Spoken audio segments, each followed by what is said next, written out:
Yes. Why the tariffs against China now? And are you concerned about the nosedive in Dow today? No, I'm not concerned about that at all. I expected that a little bit because people don't understand quite yet about what's happened. We've taxed China on $300 billion worth of goods and products being sold into our country, and China eats it because they have to pay it, because what they do is they devalue their currency and they push money out. Our people haven't paid. As you know, we're also charging them 25% on $250 billion. So we're taking in many billions of dollars. There's been absolutely no inflation, and frankly, it hasn't cost our consumer anything. It costs China.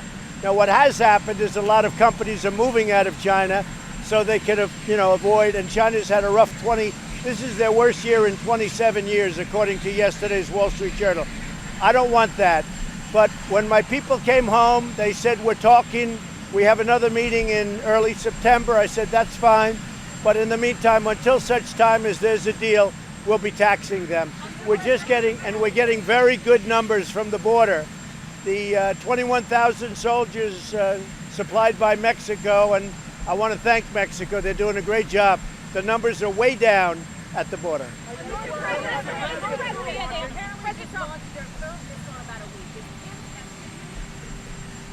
I think it's very much under control. Very much under control. We're talking about a full-blown trade war here. What do you say to American? Well, what would you say it is? No, Let me ask you a question. Right. Sure. What would you say when China, for the last 20 years, has been taking hundreds of billions of dollars out of our country, and we had a president that would never do anything, a number of presidents that never would do anything about it? What would you say? For many years, China has been taking money out by the hundreds of billions of dollars a year. We have rebuilt China. So now it's time that we change things around. If they don't want to trade with us anymore, that would be fine with me. Would save a lot of money. Do you believe that Xi is slow-walking this and is this 10% tariff? No, I don't know. I think President Xi, who's somebody I like a lot, I think he wants to make a deal, but frankly, he's not going fast enough. He said he was going to be buying from our farmers. He didn't do that. He said he was going to stop fentanyl from coming into our country. It's all coming out of China. He didn't do that. We're losing thousands of people to fentanyl, and this was time. And very importantly, for many years, you know this better than anybody, you've been covering it for a long time. For many years, China has been taking out hundreds of billions of dollars a year and rebuilding China. It's time that we rebuild our country. And you know, the one thing I have to say, and you have to say this, what China is doing is they're devaluing their currency and they're pumping money out like they've never done before, and they're paying for these tariffs. We're not. Are you concerned by reports that the Chinese army may be preparing to intervene in Hong Kong against demonstrators? And what do you say to the accusation that the U.S. is somehow behind? Well, something's probably happening with Hong Kong, because when you look at, what's going on, they've had riots for a long period of time, and I don't know what China's attitude is. Somebody said that at some point they're going to want to stop that, but that's between Hong Kong and that's between China, because Hong Kong is a part of China. They'll have to deal with that themselves. They don't need advice. You put a date of September 1. You put a date of September 1 on these tariffs. Are you giving Xi a chance to negotiate himself out of it? No. It's September 1. The reason is it takes a long time for the ships to come over, and it's a period of time. So I'm giving a 4-week period of time before the tariffs go on. But we're now taking in tariffs on 10% on over $300 billion and 25% on $250 billion. And it's been proven that our people are not paying for those tariffs. Your response to the Democrats who say that you're Mr. President. Go ahead. About North Korea launched missiles yesterday. How do you feel about that? Short-range missiles, we never made an agreement on that. I have no problem. We'll see what happens. But these are short-range missiles. They're very standard. And so your response to Bernie Sanders Go ahead. What? says that you are a Go ahead. Mr. President, are you concerned about reports that your DNI nominee Congressman Ratcliffe has embellished his record at all? The Democrats claim to oppose his nomination? Congressman Ratcliffe is an outstanding man, and I'm sure that he'll be able to do very well. I think he's just outstanding, highly respected by everybody that knows him. What will you do on Huawei to give relief to that company? Well, we've not changed on Huawei. We're not allowing Huawei into our country. We're not changed on that. We can do business for non-security things with Huawei because that's, we'll do that. But anything having to do with national security, we're not dealing with Huawei. President, what do you think about the decision? What do you think about the decision to not prosecute James Comey for leaks? Well, I haven't actually heard that. I know there's a lot of things going on. That's a piece of it, I guess, but I really don't know. I haven't spoken to them about that. I would frankly be surprised because what James Comey did was illegal. So I would be surprised, but I don't know anything about that. Are you surprised by the Democratic debate? Are you prepared to tell your supporters to stop if they begin chanting something problematic? I don't know what's going to happen. I can tell you this. I'm going to Cincinnati. The arena is a very large one, and we've sold it out. We could sell it out probably 10 times from what I hear. The applications for seats, as you know, never had an empty seat. The applications are very big. I have no idea. We have a great group of people. They love our country. They love the job we're doing. And when they see the kind of people that want to represent us from the last two nights, that's not what they want. I don't know. I can't tell you whether or not they're going to do that chant. If they do the chant, we'll have to see what happens. I don't know that you can stop people. I don't know that you can. I mean, we'll see what we can do. I'd prefer that they don't. But if they do it, we'll have to make a decision then. I do have a message. My message is for the people I'm going to. So we had over 100,000 applications for whatever the size of I think it's a 14,000 seat arena, but we're way over 100 and I think 122,000 applications for those seats. You know what my message is? I love them. And I think they love me. I actually think they love me. Bin Laden, sir, Bin Laden. India has rejected your offer of help on Kashmir. India says Kashmir is a bilateral issue between India and Pakistan.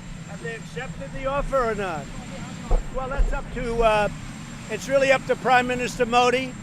And I met with Prime Minister Khan. I got along great with, I think they're fantastic people. Khan and Modi, I mean, I would imagine they can get along very well. But if they wanted somebody to intervene or to help them, and I spoke with Pakistan about that, and I spoke frankly to India about it, but that's been going on, that battle, for a long time. Long time. If I can, if they wanted me to, I would certainly intervene, yeah. Was the U.S. government involved in the death of Hamza bin Laden? I can't comment about that, but he was very threatening to our country. He was saying very bad things about our country. I will let you make your own comment about it, but I don't comment. But I will say Hamza bin Laden was very threatening to our country, and you can't do that. But as far as anything beyond that, I have no comment. Mueller said last week that Russia is interfering in U.S. elections right now. Did you raise that with Vladimir Putin yesterday? You don't really believe this. Do you believe this now? Okay. Did you raise that with President Putin yesterday? We didn't talk about that. I spoke with President Putin of Russia yesterday. They're having massive fires in their forests. They have tremendous, I've never seen anything like it. It's very big.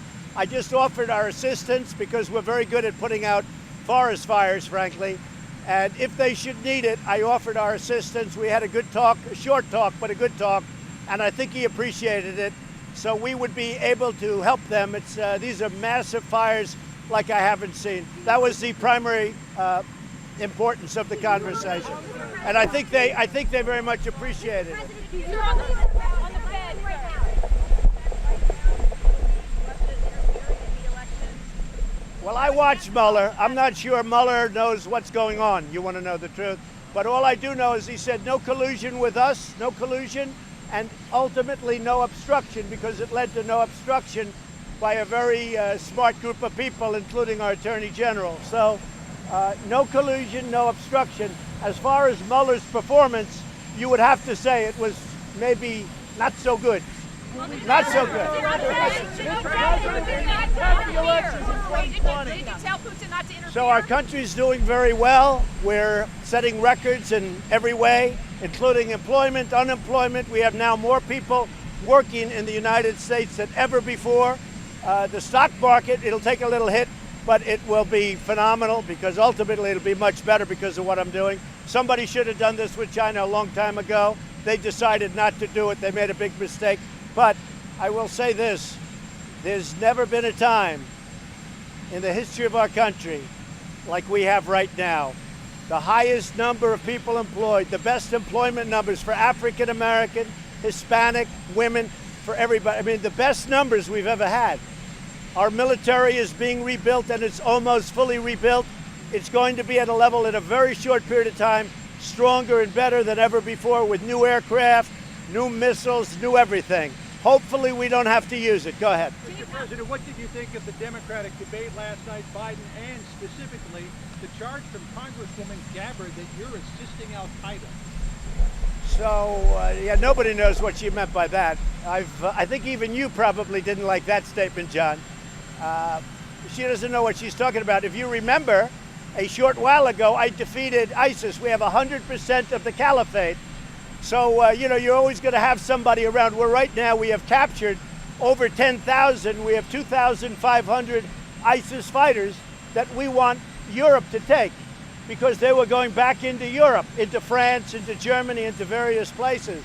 So we have right now 2,500 ISIS that we captured.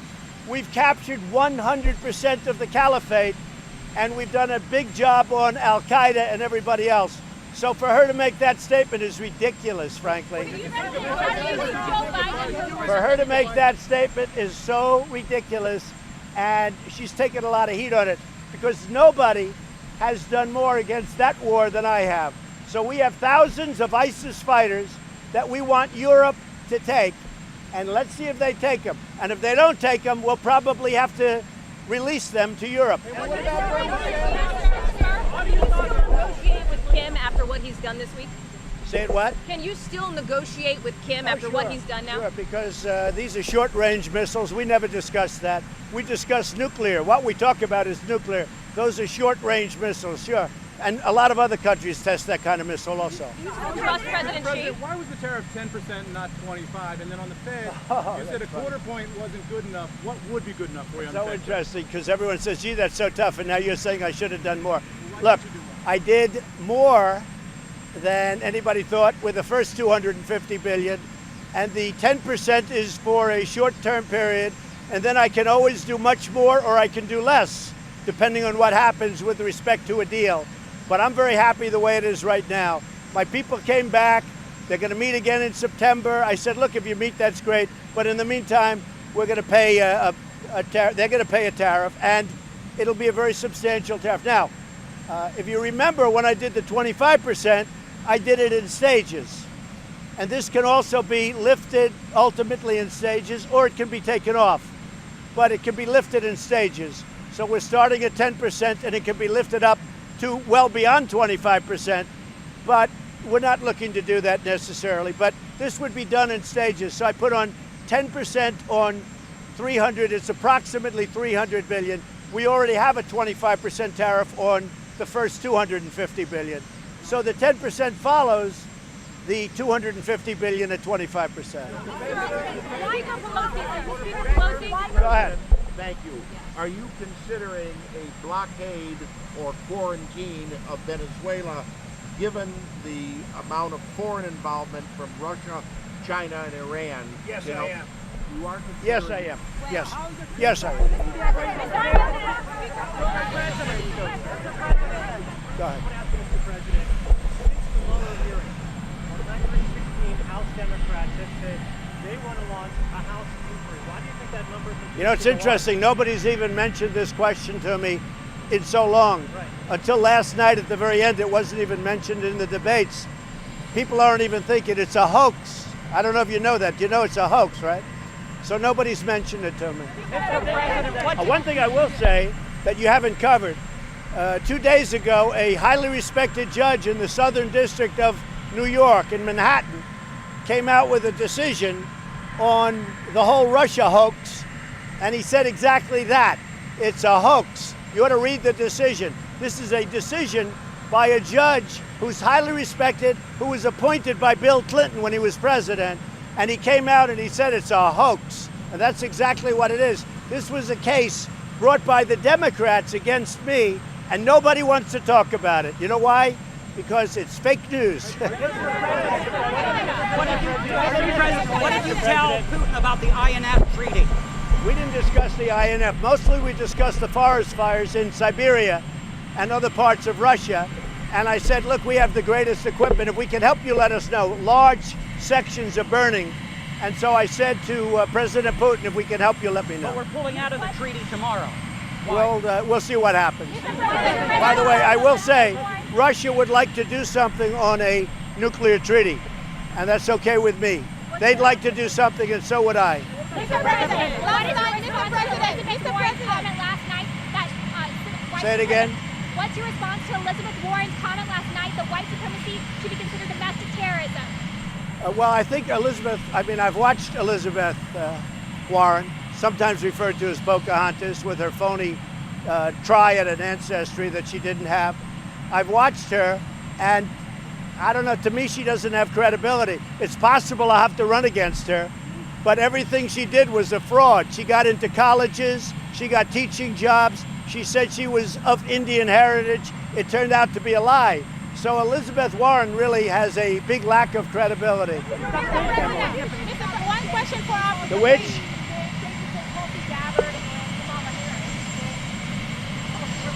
I didn't really, no, I didn't look. I think that Kamala did not do well last night. I think Biden did okay. He came through. He came limping through, as I say about Sleepy Joe. He limped right through it, but he got through it. He really did. I think he was okay. I think Kamala had a bad night last night, I would say. But it's really boiling down to 4 or 5 of them, let's face it. I don't see anybody coming from the... Do you have a message for Poland on the anniversary of Warsaw Uprising, which is today? Well, I have a lot of respect for Poland, and as you know, the people of Poland like me, and I like them, and I'm going to be going to Poland fairly soon. And I know they're building an installation and they're putting in all of the money, 100% of the money. So they're building something very nice for the United States to have. Go ahead, what? Mr. President, please, one question for us. What? House Speaker Nancy Pelosi, I don't know if you saw, but she described Jared Kushner as a kind of Baltimore slumlord. Because he owns property there. Do you think your son-in-law bears any responsibility for those conditions? The responsibility is the people that have run Baltimore for so many years, obviously headed up by Elijah Cummings. They've run Baltimore into the ground. We've given billions and billions of dollars to Baltimore. The people of Baltimore appreciate what I've done for them by bringing this up. It's the #1 city proportionately in the United States on crime. I saw a statistic where it's worse than Honduras right now. And I think what the people of Baltimore, I think they really appreciate what I'm doing. The money was stolen or misspent or wasted. And a lot of things happened, a lot of bad things. But the government for many years has been very good to Baltimore. We have to help the people. Elijah Cummings has not helped the people, but maybe at some point we'll get together and we'll get it straightened out. But what happened in Baltimore is disgraceful. And it's not only Baltimore, it's other Democrat-run cities. And you ought to report on it sometime. Thank you.